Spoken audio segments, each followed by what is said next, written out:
Human history is always going to be an option between logos and anti-logos. Daddy, what did you do in the Great War? Fight, did you stand, did you even the score? Crush serpent's head to be seen no more.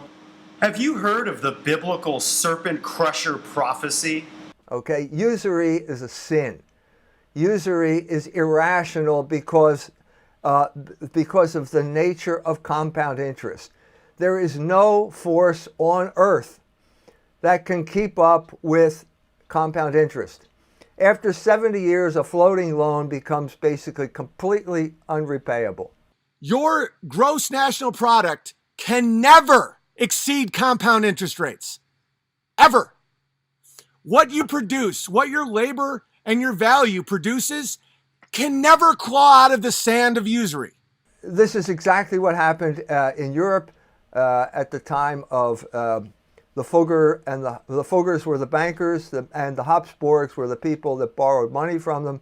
For the 40 years between the discovery of America and let's say 1555, that's about 60 years, the Fuggers owned every single gold and silver mine in the New World, and in 1555, I believe, they went bankrupt because not even every single gold and silver mine in the New World can keep up with compound interest.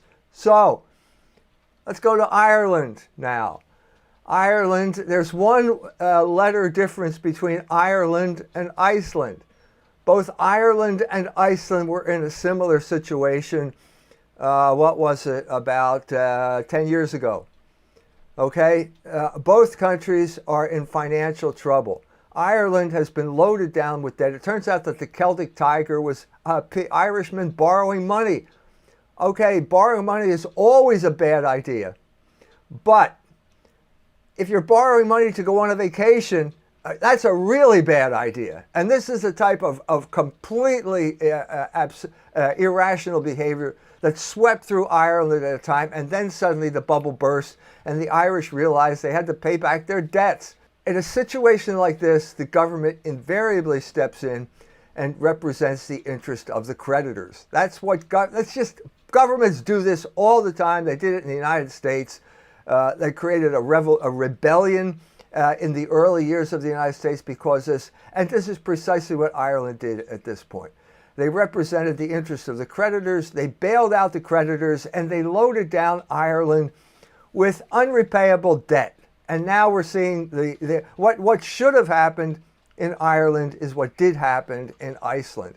Iceland was told, you're just this little insignificant speck of dirt in the North Atlantic, and you better pay back your debts and get your politicians to support the creditors. And at this point, the Icelanders decided, no, we're not going to do it. The guy who owns the bank lives down the street. If you want the money, ask him. But we are not going to pay back his debts. We are not going to go fishing for cod for the next 5,000 years to pay off this outrageous amount of debt. And so the Icelanders stiffed the bankers, and the bankers said, we'll never lend you money again, which was more like a promise, really. But it happened that the Icelanders got away with it and the Irish didn't. And that's the unfortunate situation, because there's only one solution to a floating loan over a period of time, and that is default. You will never pay it back. So the question is it sooner or later? Now, to get to the last point, this is the point where the Catholic Church should step in and say usury is a sin. And at that point, they should also say the great Catholic poet Dante put usurers and sodomites in the same circle in hell.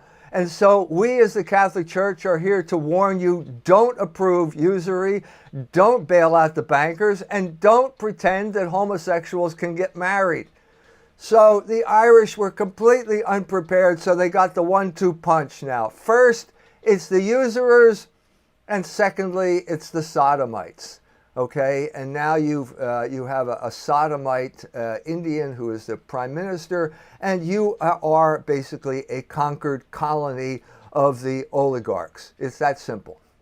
So you will end up like Greece.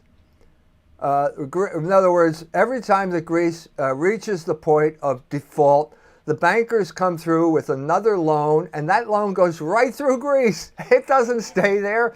It goes right through the banks of Greece, back into the coffers of the people who lent the loans, and the Greek people are poorer now than they were before. And over the course of this time, these countries will have to make concessions.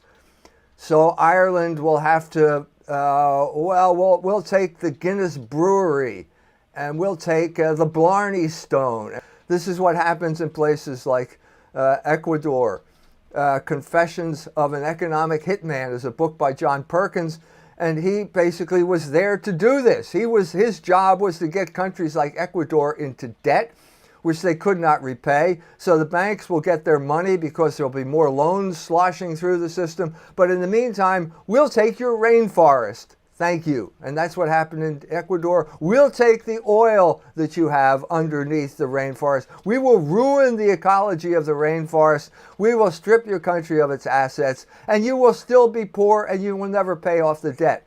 So I'm saying here that there is no economic solution to sovereign debt. It doesn't exist. But what I'm trying to say here is the main hedge that the creditors have against violent revolution among the Irish, who do have this tradition, believe it or not, is sexual liberation.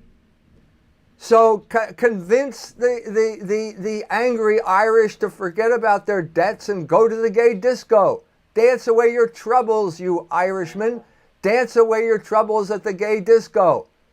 That's the solution, the new solution. The new solution is don't ask for a raise, go to the gay disco. That's the solution in Berlin, and the Irish are just going to be told to pay off your debts and go to the gay disco. And you don't have something else, you fall into despair and addiction.